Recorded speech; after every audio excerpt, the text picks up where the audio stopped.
Salut à tous, on va faire une vidéo sur un taux note, notamment le post-flop dans un range research. Donc je vais vous montrer ça parce qu'il y a pas mal de choses à faire. Je vais faire des vidéos sur le post-flop parce que tout ce qui est pré-flop au final sur le range research c'est assez facile. En fait il suffit de faire une stat et ça je pense que tout le monde sait le faire assez correctement.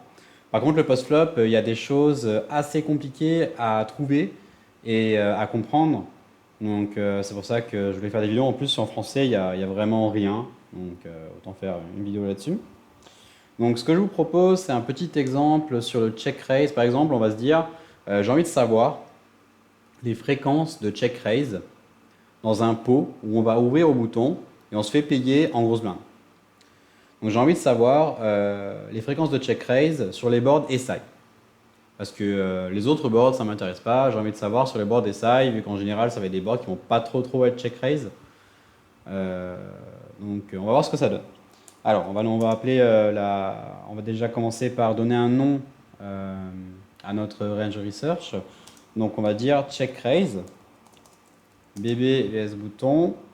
On va prendre des spots à plus de 50 blindes. Parce que comme ça, il ne va pas y avoir des pots à 10 blindes, 20 blindes, etc. Et sur board SI. Donc, on va mettre en tournoi. Après, ça c'est pour les tournois, hein, mais si vous voulez mettre, si vous voulez faire un range research pour le cash game, c'est exactement pareil. Sauf qu'on on va pas spécifier de stack size. Donc là, ce qu'on veut, c'est la fréquence de check raise du jour en BB. Donc ça veut dire que le jour au bouton, ça va être vilain. Donc vilain raises, ensuite on le met au bouton. Toujours mettre que ce soit le premier à relancer, sinon on va avoir des pots en multi. Et moi, ce que je veux, c'est juste des pots en heads up.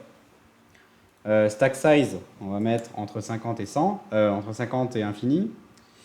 Le bet size, par contre, j'ai envie de mettre entre 2 et 2.5 parce que j'ai pas envie d'avoir les pots où il va y avoir des joueurs récréatifs, hein, souvent, qui vont lancer à 3, 3.5, 4. Du coup, ça va fausser les stats.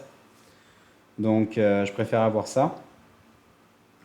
Voilà. Ensuite, player calls en BB. Donc là, le stack size, c'est pareil, on va le mettre entre 50 et infini. Donc là, on a notre situation pré-flop. On va déjà vérifier si ça fonctionne. Ok, c'est bon. Ensuite, au flop. Alors, on veut que player check, vilain bet et player raise. Si vous voulez spécifier la taille des bêtes, parce que par exemple, si vous voulez que des bêtes entières, eh ben, vous pouvez les mettre dans vilain bet, dans bet size ici. Moi, je vais tous les prendre, on verra bien ce que ça donne. On va voir déjà si ça fonctionne. Alors, on a un open, call et check raise. C'est bon, c'est ce qu'on veut. Ok. Donc là, on a notre situation pré-flop. Ensuite, pour choisir les boards, là pour l'instant, on a tous les boards. Si on veut choisir un seul board, et ben c'est ici. À droite, vous avez les boards. Donc là, on va juste voir le flop. Par exemple, si vous voulez un board SI, cliquez ici.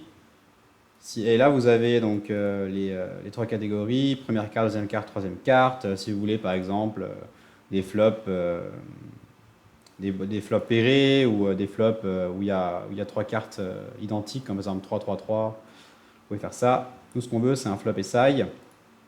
Je ferai d'autres vidéos pour montrer tout ça, ne vous inquiétez pas, je mettrai le lien à la fin de la vidéo. Parce qu'il y a pas mal de choses à dire et c'est un petit peu compliqué. On va déjà faire un exemple simple pour commencer. On va faire un test, voir si ça va assez vite. Ok, c'est bon, voilà. Donc là, on voit que le test, il a fonctionné. On a un open, un call, un check raise sur un board SI, c'est exactement ce qu'on veut. Ok. Ensuite, voilà, on a fait notre simulation. Donc il suffit de faire build. Je vais faire pause sur la vidéo, on va voir les résultats. La simulation est terminée. Alors déjà ici, vous voyez que 7, c'est la réponse qu'on attendait, donc c'est la fréquence. Ça veut dire que sur un board SI, dans ce scénario, vilain, check raise 7% du temps. Donc contre moi 14%, donc on doit me prendre pour un fou, je pense. Donc il faut faire vraiment attention à la fréquence. La fréquence, c'est les datas que vous allez avoir qui sont les plus pertinentes parce que la fréquence, elle sera toujours vraie. Ça veut dire que sur toutes les mains que j'ai, j'en ai à peu près 800 000, il y a 7% de check raise. Par contre, ici, par exemple, vous voyez la force des mains.